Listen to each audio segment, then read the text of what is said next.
चंद्रमा की धूल, जिसे लूनर रेजोलिथ कहा जाता है, साधारण धूल से बिल्कुल अलग है। यह अरबों सालों से उल्कापिंडों के प्रभाव और सौर विकिरण की वजह से बनी है। इसकी संरचना में छोटे छोटे धारदार और तीक्ष्ण कण होते हैं जो किसी भी सतह पर आसानी से चिपक जाते हैं। इस धूल में वायुमंडल न होने के कारण चार्ज्ड कण मौजूद रहते हैं, जिससे यह और भी खतरनाक बन जाती है। चंद्रमा की सतह पर कम गुरुत्वाकर्षण इसे चारों ओर फैलने में मदद करता है। जब अंतरिक्ष यात्री पहली बार चंद्रमा पर पहुंचे तो यह धूल उनके साथ उनके स्पेस सूट पर चिपककर पृथ्वी तक आई। लेकिन यह धूल केवल एक वैज्ञानिक खोज नहीं थी, बल्कि एक बड़ी चुनौती के रूप में उभरी। आखिर इसमें ऐसा क्या था जिसने इसे एक अनोखा रहस्य बना दिया?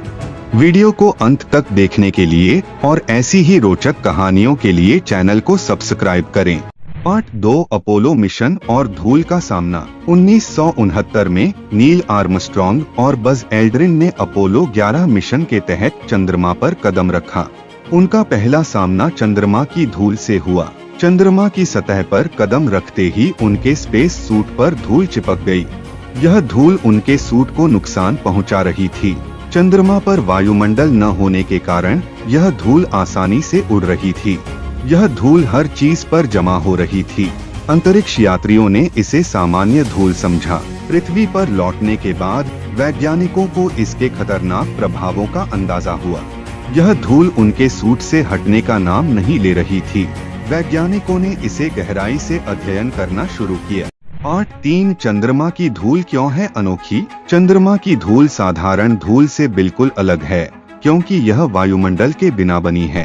यह न तो चिकनी है और न ही मुलायम, बल्कि इसके कण तेज, धारदार और महीन हैं। इसकी संरचना में पिघले हुए कांच के कण, माइक्रो उल्कापिंडों से बने अंश और चंद्रमा की सतह के प्राचीन तत्व शामिल हैं।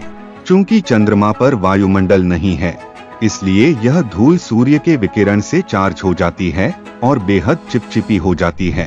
जब यह धूल किसी उपकरण या सूट पर चिपकती है तो इसे हटाना मुश्किल हो जाता है। वैज्ञानिकों ने पाया कि यह धूल न केवल सतह पर खतरनाक थी, बल्कि इसे सांस के माध्यम से अंदर लेना और भी घातक हो सकता था। अपोलो मिशन के दौरान इसका असर धीरे धीरे सामने आया। सोचने का सवाल, चंद्रमा की धूल एक ऐसी चुनौती है जिसने वैज्ञानिकों को सोचने पर मजबूर कर दिया है।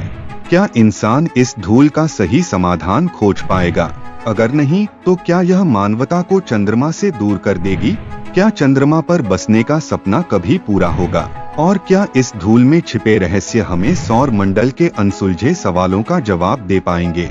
इन सवालों के जवाब खोजने में शायद दशकों का समय लग जाए, लेकिन एक बात तो तय है, चंद्रमा की धूल मानवता के लिए हमेशा एक रहस्यमय और चुनौतीपूर्ण विषय बनी रहेगी।